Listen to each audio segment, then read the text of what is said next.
как найти мужа идеального, вот как мой кот идеальный, вот в нем все казалось бы идеальным для меня. Но знаете, когда у него случается диарея, а он у меня пушистый перс, и мне приходится мыть ему попу в раковине, что-то моя идеальная картинка рушится. Вот с отношениями то же самое. Если женщина до брака ставит себе как задачу, да, имеет мечту о вот этих идеальных отношениях, идеальном мужчине, она очень требовательна к мужчинам. Разумная требовательность – это хорошо, да, но мы сейчас говорим про очень гипер. И ждет, что он попадется такой идеальный, знаете, засада в том, что он, конечно же, попадется однажды. Но вот потом, через год, два, три, когда гормональная система перестает нас мотивировать тянуться к этому человеку, или даже раньше, может быть, если ребеночек родится в паре раньше, после ребенка природе от нас уже ничего не надо, чтобы мы были вместе. И вот это гормональное опьянение спадет, то будет очень-очень много разочарования, что этот идеальный вдруг почему-то стал не идеальным. Поэтому желание встретить какого-то принца, вот прям вот ожидание, что он будет вот такой фееричный, это всегда ведет в пропасть разочарования. Я вас искренне вот мотивирую, хочу зарядить на то, чтобы вы стремились, даже если вы уже в отношениях, да, к тому, чтобы научиться приближаться к неким идеальным отношениям с человеком, понимая, что этот путь, который нужно будет пройти условно ножками или своими руками это создавать.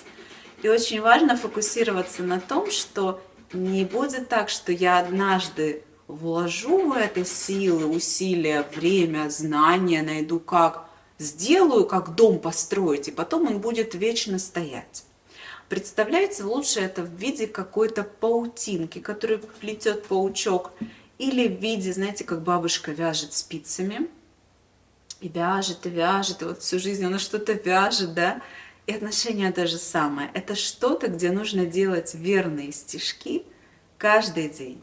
При этом, если вы делаете неверные стежки, у вас всегда есть возможность, знаете, перезашить это, подштопать, подправить. То есть один неверный стежок не является чем-то критичным. Но это труд, который нужно будет делать постоянно.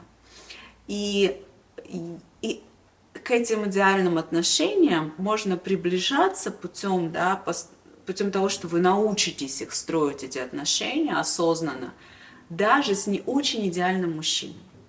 Главное, чтобы было, да, чтобы была тяга к этому человеку и ваше желание.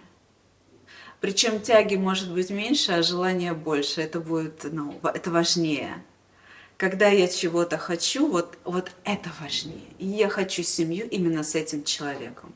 И, конечно же, этот человек должен обладать рядом каких-то качеств, которые для вас в приоритете. Если женщине супер важно, чтобы мужчина был щедрый и добрый, то, конечно, другое не подойдет. То есть очень важно для себя понять какие-то несколько характеристик, которые вам, супер важны. А на остальное можно, хочется сказать, глаза закрывать, да? Вот привычная такая фраза здесь напрашивается, но нет. Не закрывать глаза, а учиться с этим уживаться так, как уживалась бы пара, у которой отношения близки к идеальным.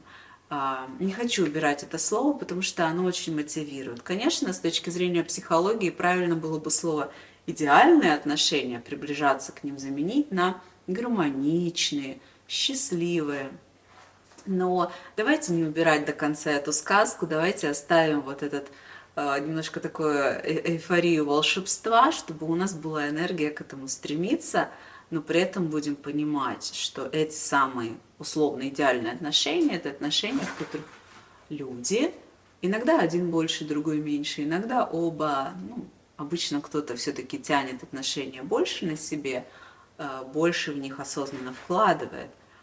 И вот люди там каждый день делают верные стежки, которые укрепляют пару, и меньше делают стежков, от которых эта пара распадается, рассыпается на части.